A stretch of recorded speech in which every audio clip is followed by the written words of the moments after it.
Good morning to you, my friends, wherever you may be in the world today. Alan Clements here from Maui, Hawaii, United States of America, planet Earth, July 9th, 2021. Today is my final talk from this location. I've decided to relocate to find a more permanent place, short as it may be, someplace warmer and not nearly as much driving. I'm not used to driving. What a blessed place this has been. My deepest gratitude to my hosts. Thank you for my heart. What a gift. Feeling somewhat overwhelmed. I don't know whether you can relate. And indeed, to state the obvious, existence is an overwhelming circumstance. To state the obvious, I don't know who it was that said it, but I'm quoting someone. What we know is but a drop to what we don't know in the entire ocean. We could probably expand that to infinity.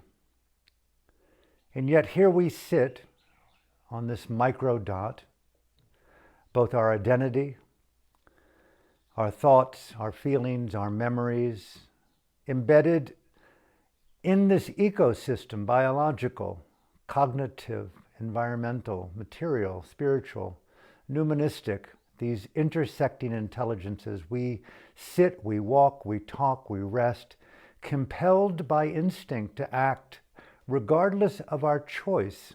We can't defy eat, sleep, movement. And here we are compelled by something known as Dhamma or Dharma to try to unravel, as it has been said, untangle the tangle of consciousness in context, to form and in exteriority, how to untangle consciousness from its own habitat, its fear, its love, its greed, its truths, its delusions, its fantasies, the propaganda inherent in being born, and the delusions that we swim and move in as currents in this great sea of life, known in the Buddhist tradition as samsara. Totality. The interweaving of complexities and causalities that give rise to this moment now. And here we sit, here we talk, here we relate. Thank you for my heart. In this overwhelming moment, in this overwhelming year, in this overwhelming epoch called life today in modern terms. The universe within. I wish I was more conversant in astrophysical time, concepts, distances. But it strikes me, and I think it's stating the obvious, it strikes me that when we look out at night, wherever you may be, and you can see stars and galaxies, I'm told that each of those stars are actually galaxies, infinite galaxies, embedded in immemorial, beginningless, endless time known as infinity. And I wonder, I so deeply wonder and ponder, who am I? What will I do with the preciousness of this life? To swim against the currents of my own fear, my own conditioning, and to do all I possibly can to what?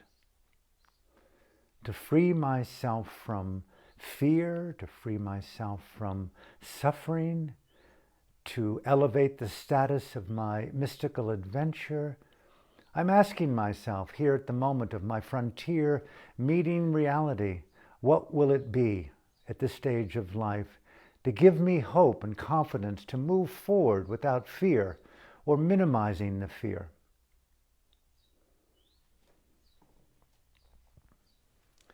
It's said that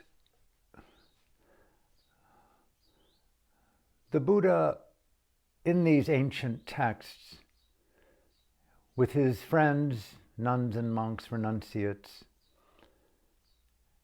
he lifted a thumbnail of sand and asked his friends, what is more, The sand on all the shores and beaches worldwide, or the sand on my thumbnail. And of course, stating the obvious, they said, indeed, greater is the sand everywhere than on your thumbnail. And it said that the Buddha was said to have said that what I know, and although I am not omnipotent, I do not know everything, it is similar to all the sand on all the beaches and shores. But I bring this up to you, friends, because what I am sharing with you, which is quite beautiful, what I'm sharing with you with this little amount of sand on my thumbnail is all that's needed to understand how to free oneself from delusion, from greed, and from fear.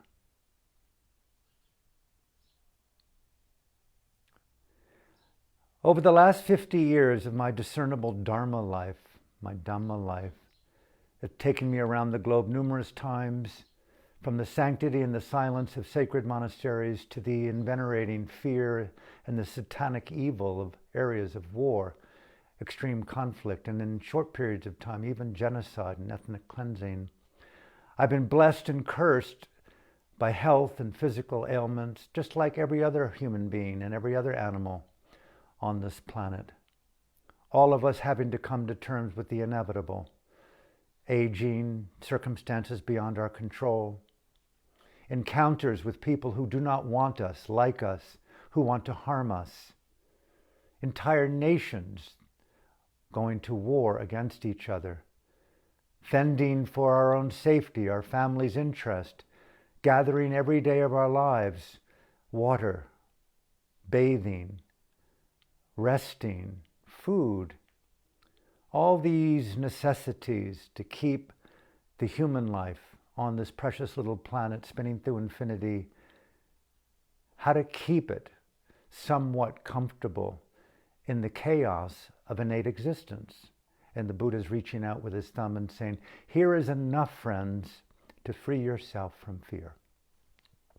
I took that to heart. And today, more than ever in my life, the Dhamma is more important than anything that I could imagine, ever imagining, wanting, or desiring, perhaps only to be succeeded by the aspiration, the ideal of what's known as Nibbana and Arhantship,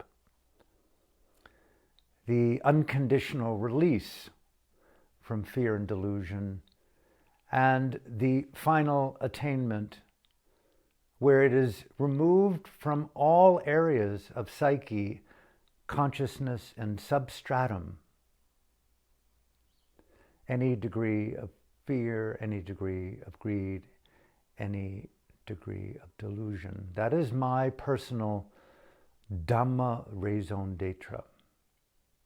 I make vows every day throughout the day to guide me into the fidelity of that awakening as a nibbanification of my present time presence in context to my own being and in context to other through the six sense doors. And at the confluence of consciousness in context, there I bring my Dhamma, and the radiance of this aspiration, the nibbanification of present time presence in context with consciousness and other, liberating to the best of my ability greed, anger, and delusion, and elevating the beauty of love, compassion, wisdom, and ultimately the great adventure, the mystical adventure of how to navigate existence within this great infinity and do all that we possibly can during our brief moments on this planet to fulfill the aspiration of your heart.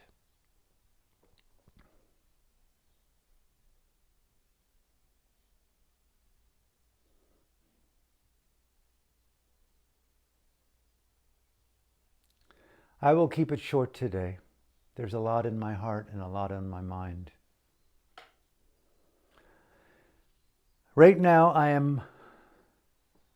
I would call it quietly in my own way, grappling with a number of complexities that are challenging me to rise to degrees of courage not previously known,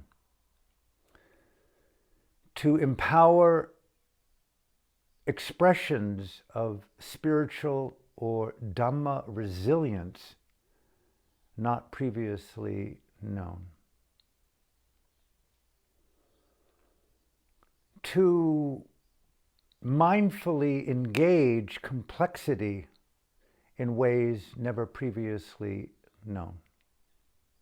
I bring this up not to speak of my own challenge or my own pursuit of Dhamma heroism, but simply to share with you as fellow sisters and brothers and friends in this Dhamma dance in infinity, the honesty of presence with you. When I think about what it is that I aspire to learn, it's to learn the deepest, most abiding qualities of sacred transformational intimacy with myself and with those people that I encounter. Bringing within what the Buddha referred to on his thumbnail, the qualities of the Dhamma, nuns and monks, that you can breathe into as you do your own oxygen, to use my own language, in the immediacy of a felt experiential luminosity, the luminosity of the Dhamma that releases fear, that engages love, that releases greed, that empowers generosity, that releases delusion, that illuminates and illuminates the sky of wisdom. Right there. Closing, the Buddha was said to have said, nuns and monks, friends, sisters and brothers, the entire universe is found within your own body. It said that the Italian Giorgino Bruno looked through his telescope and declared to the Vatican, the European Union at the time, that the world that we are in is infinite. The earth itself is not centrality, nor is there a soul. We are in an infinite universe of causality. Centuries before the Buddha declared that, and many of the Eastern mystics did the same. Infinity.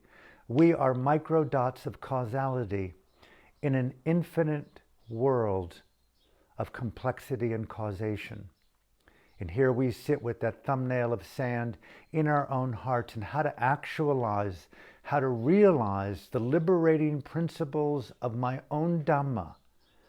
Those grains of sand are Dhamma, Dhammas. Can I embody Dhamma as vocation of being and empower that heartbeat deeper than my vascular heartbeat, deeper than my biological presence, the spiritual body, the numismatic body, the transformational Dhamma body. Therein lies where I take refuge, Buddhang Saranang Gacchami. I am taking refuge in my Dhamma body, not my physical body, the encasement of my Dhamma body. But yes, I will do as you do. We all do the very best that we can to nurture, to rest, to anoint, to keep clean, to stay strong in the physical body, beat after beat. But I wish to place my refuge where I cannot die. My Dhamma refuses to participate in mortality. Therein lies where I'm taking refuge as I leave today. This sacred temple, this sacred land on this island. How long I'll be on this island, I do not know. But I am making the very best of the day, the weekend, to find a residence of sacred space, just simply to abide more honestly and fully in this thumbnail of sand, to practice and to live in the sacred transformational intimacy of Dhamma with self and other. Nothing is more important than this Dhamma. I will close. There's a famous story attributed to this Dhamma, or these teachings found within the ancient Tipitaka of Bahiya. There's many ways to illuminate this story in my own humble way, one of which is this. Bahiya was a dedicated yogi and meditator in ancient India who was eloquent and poetic and sensitive and authentic, had all the attributes. But what he missed, a common oversight within all of our lives, a degree of shadow, to use a contemporary term, a degree of pride, to use a Buddhist term, mana, overestimation of one's own depth, wisdom, clarity, and freedom. Overestimation.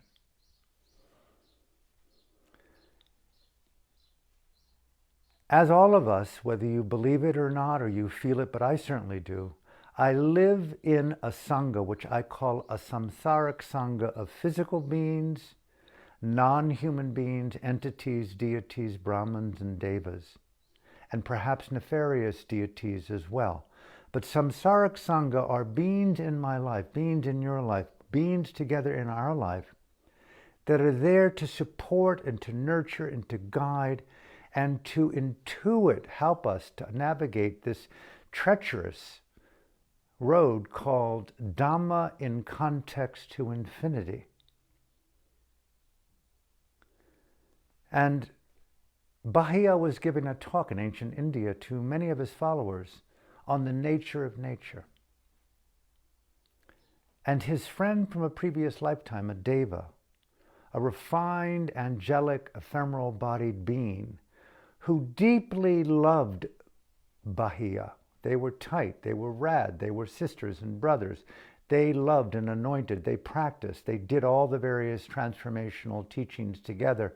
But Bahiya passed on, became a human, and became very successful at the craft of teaching. But he had that one little fatal, not fatal, but that one little overlapping flaw with his wisdom called overestimation. And his deva friend came to Bahiya one day and appeared before him. A deva appeared before me this day, bright, a being of luminous light. And there in that shared space of Dhamma awakening, Bahiya took notice of his dear friend and the poetry of this exchange. And the deva said to Bahiya, Bahiya, I am here to love you and to support you. Do you hear my voice from within your own mind? This is my way of describing the sutta. Do you hear my wisdom within your own heart? I am speaking to you, Bahiya. This is deeper than intuition. I am your spirit deva guide. Bahiya smiled and paused in his Dhamma talk, and he felt deeper than listening to this music of wisdom, the music of wisdom. And the deva spoke to Bahiya through his own psyche. Bahiya, there is a higher Dhamma, a deeper truth that will only come to you through an interaction with a higher order frequency, that will only come to you through a higher order frequency. And the deva friend spoke to Bahiya through his own mind and heart and alerted Bahiya, his deep cosmological samsaric ally. It's such a teaching in Sanghahood, in Dhamma, the vocation of Dhamma transformational bonding, supporting each other in the evolution of wisdom, not just lokia, good or bad, right and wrong, love and hate, but in transformational awakening. He said, there's a man in the north of our country here. He goes by the name of Gautama. He is said to be awakened, a Buddha. Go there, Bahiya, and seek the most intimate, awakened, contextual, resonant space, your Ubuntu, the Ubuntification with you and the Buddha, the Nibbanification wave between you and the Buddha, talking about the deep, nuanced, I use the word carefully, what do I know?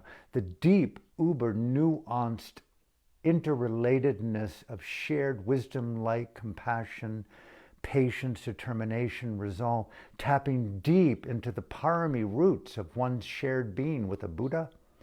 Think of this infinite universe that we're in externally and how deep the infinite universe goes within through cognitive roots. We live in this one lifetime and we call it a lifetime. But think of rebirthing as an infinite dimension of cognitive causal conditions rooting in the luminosity of our Dhamma lifetimes. I will not die of a disease so long as I place my refuge in Buddhang Saranang Gacchami. I take refuge in Dhamma, not in body, not in my lungs, my heart. Do all that you can, yeah. Do all that you can, yeah. But right now, there are billions of fellow sisters and brothers around the world that can't eat, find food, bathe, drink, rest in peace. Chill, Alan. You are living in the elitist luxury life.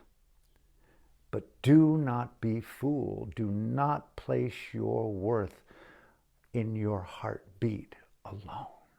Yes, be committed to radical healing through conscious Dhamma engagement, but do not place your wealth, as Jesus said, where dust and rust corrupts.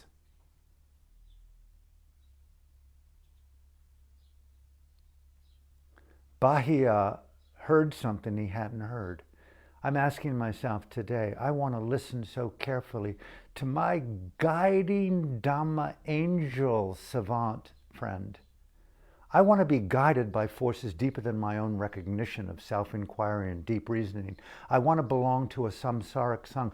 One of the greatest desires I have is to bond in the awakening with other fellow brothers and sisters in the Dhamma, to attain the radiance of a shared nibbana and arhantship in the company of a Buddha. And the same with Bahia and the sutta. He had the greatest opportunity to hear his own interior voices. He gave up his Sangha. He said, I am hearing something, friends, that I have not heard before. I've overestimated my wisdom and therefore overestimated my liberation. I've overcalculated my Dhamma understanding. I must take leave. A voice in me is guiding me home.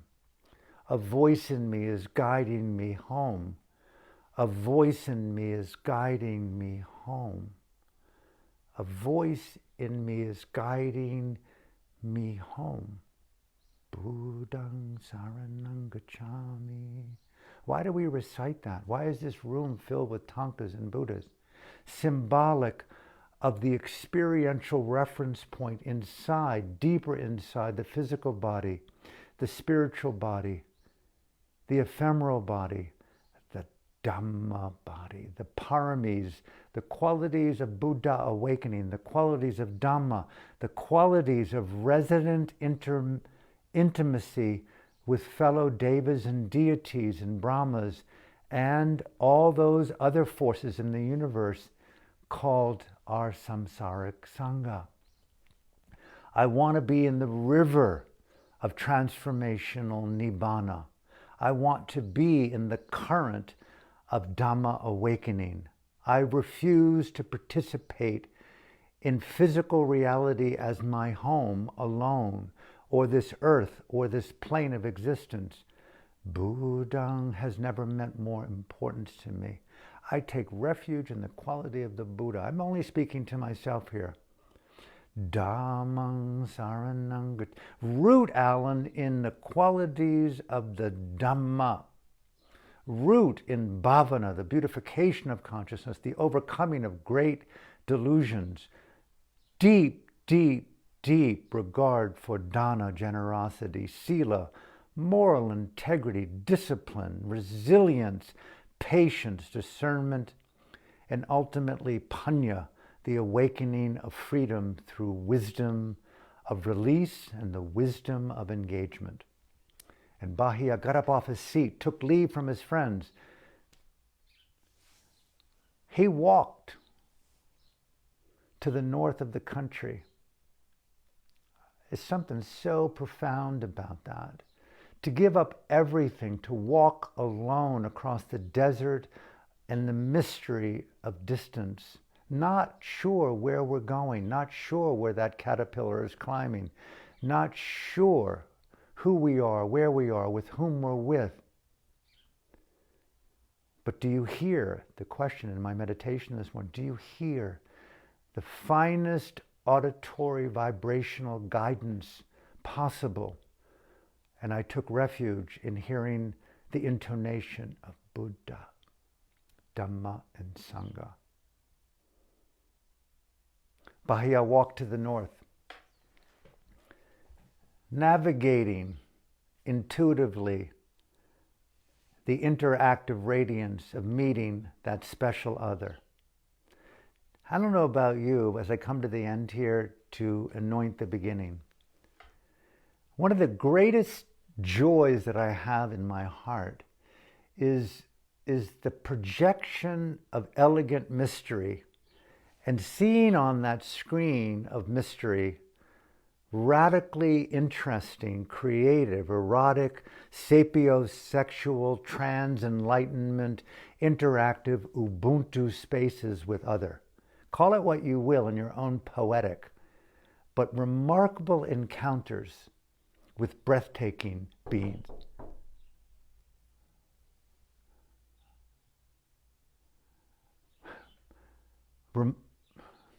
He's come to help me move.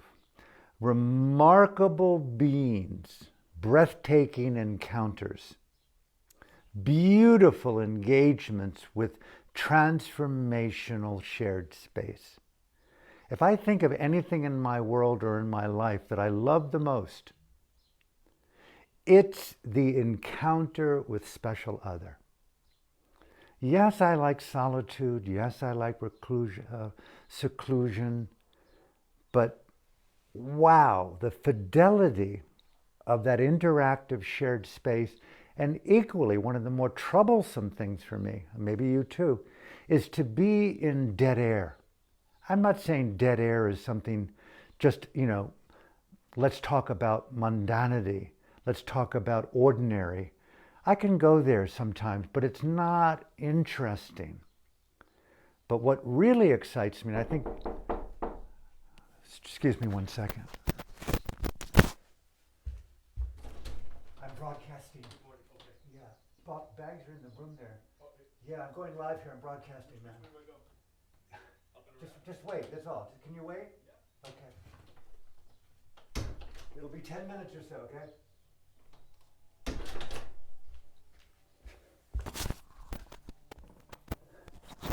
I had to, the movers are here and you got a little, okay, so there you go. Encounter with the other. It's a great example for me. The spectacular encounter with the shared other. So I'll close here. I don't want to keep this gentleman waiting. But Bahia met the Buddha. Met the Buddha. And he said, "Sir, I understand that you have grains of sand on your thumb that can awaken another being if one is ripe to hear and interrelate in the highest fidelity of intimate refuge in Buddha Dhamma Sangha." And the Buddha said, "Bahia, this isn't the moment yet." And Bahia said, "I feel an urgency in my heart. Please, just the essence." And the Buddha said to him, "Listen, I am on alms round. Please wait. I am in this space with you, but this isn't the moment. And Bahia had that deeper sense of urgency. And he said to the Buddha a third time, please, this moment is so important to me, radically important to me. Please, just the essence. And the Buddha was said to have said, he felt and knew the urgency. Maybe he had an aneurysm that was ready to burst. Who knows? And there he was with Bahia in that sacred space. And I could go on and on and on about this, the container of this sacred space. What do you do when you have the highest radiant Dhamma in the world in this sacred space? Maybe tomorrow I'll do a talk from there.